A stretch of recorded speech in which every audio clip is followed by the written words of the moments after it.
வணக்கம் friends, welcome to my cook pot. உங்களுக்கு my cook pot recipes பிடிச்சிருந்தா மறக்காமல் மை குக் பாட் சேனலை சப்ஸ்கிரைப் பண்ணுங்கள். இந்த பெல் ஐக்கானை கிளிக் பண்ணிடுங்க. வாங்க இன்றைக்கி என்ன ரெசிபின்னு பார்க்கலாம். இன்றைக்கி குச்சிக்கிழங்கு வறுவல் எப்படி செய்யுதுன்னு பார்க்க போகிறோங்க. இந்த குச்சிக்கிழங்கு வறுவல் சட்டுன்னு செஞ்சிடலாம், ரொம்பவே டேஸ்ட்டாகவும் இருக்குங்க. வாங்க அது எப்படி செய்யுதுன்னு பார்க்கலாம். அதுக்கு நான் 2 மீடியம் சைஸ் குச்சிக்கிழங்கு அதோட தோல்லாம் சீவிட்டு அதை நல்லா கட் பண்ணி தண்ணியில் அலசிட்டு உப்பு போட்டு குக்கரில் வேக வச்சுருக்கேங்க.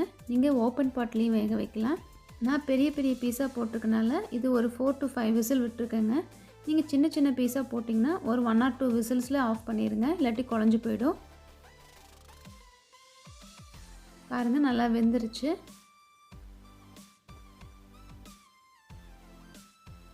இதை இப்போ ஆற வச்சு இந்த மாதிரி சின்ன சின்ன துண்டுகளாக கட் பண்ணி வச்சுக்கோங்க. இப்போ ஒரு கடாயில் 2 டேபிள் ஸ்பூன் அளவுக்கு எண்ணெய் சேர்த்துக்கோங்க. எண்ணெய் சூடானதும் அதில் 1/4 டீஸ்பூன் அளவுக்கு கடுகு சேர்த்துக்கோங்க. கடுகு பொரிஞ்சதும் அதில் 1/2 டேபிள் ஸ்பூன் அளவுக்கு உளுந்து பருப்பு சேர்த்துக்கோங்க. உளுந்து நல்லா வறுபட்டுச்சுங்க. இப்போ அதோடு நம்ம வேக வச்சு கட் பண்ணி வச்ச குச்சிக்கிழங்கை சேர்த்துக்கிறோம். இந்த குச்சிக்கிழங்கை சேர்த்து இதை நல்லா ஒரு தடவை கிளறி விட்டுருங்க. இந்த குச்சிக்கிழங்கு வறுவல் ரொம்பவே டேஸ்ட்டாக இருக்குங்க. குழந்தைங்களுக்கு ஈவினிங் ஸ்நாக்ஸாக கூட இதை கொடுக்கலாம், ரொம்பவே விரும்பி சாப்பிடுவாங்க. நீங்கள் ட்ரை பண்ணி பாருங்கள். குச்சிக்கிழங்கு வேக வைக்கும்போதே அதுக்கு உப்பு சேர்த்துக்கோங்க.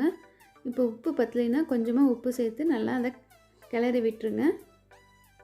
இதை ஒரு 5 minutes அளவுக்கு மீடியம் ஃப்ளேமில் வச்சு நல்லா வேக விடுங்க. குச்சிக்கிழங்கு மூடி வச்சு வேக விடுங்க.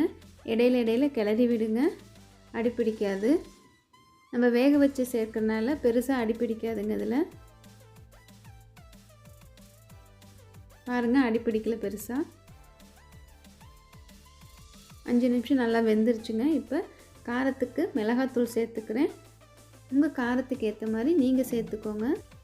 மிளகாத்தூள் சேர்த்து நல்லா அதை கிளறி விட்டுருங்க. குச்சிக்கிழங்கு வெறுமனே வேக வச்சு சாப்பிடாம இது மாதிரி வறுத்து சாப்பிட்டு பாருங்கள். இது ரசம் சாதம், சாம்பார் சாதம் எல்லாத்துக்குமே நல்ல ஒரு சைட் டிஷ்ஷாக இருக்குங்க. நல்லா கிளறி விட்ட பிறகு இதை மூடி போட்டு ஒரு 3 நிமிஷம் நல்லா மீடியம் ஃப்ளேமில் வச்சு வேக விடுங்க.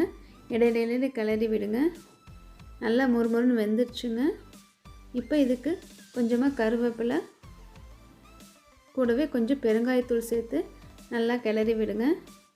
நல்ல மணமாக இருக்குங்க கடைசியாக சேர்க்கும்போது. இது ஒரு 3 நிமிஷம் அளவுக்கு மீடியம் ஃப்ளேமில் வச்சு நல்லா கிளறி விடுங்க.